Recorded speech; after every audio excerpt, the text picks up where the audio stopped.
Next పైథాన్లో write a program to print pyramid pattern stars.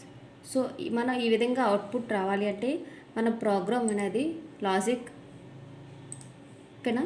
So ఇక్కడ ప్రోగ్రాంలో ఇక్కడ this is the rows and హారిజెంటల్గా ఉన్నవి రోని, వెర్టికల్గా ఉన్నవి కాలమ్ అని కాల్ చేస్తాం. సో ఇక్కడ ఈచ్ అండ్ ఎవ్రీథింగ్ కూడా రో అండ్ కాలమ్ మీద డిపెండ్ అయి ఉంటుంది కాబట్టి లాజికల్ థింకింగ్గా సో ఇక్కడ మనం ప్రోగ్రామ్ రైట్ చేద్దాం. ఇక్కడ for I in range, so ఇక్కడ నాకు 1 లెస్ అవుతుంది కాబట్టి 5 లైన్స్ మనం ప్రింట్ అవడం కోసం 6 తీసుకున్నాను. సో ఇక్కడ ఐ లూప్ అనేది ఫర్ రో కోసం, జే లూప్ అనేది కాలమ్ గురించి.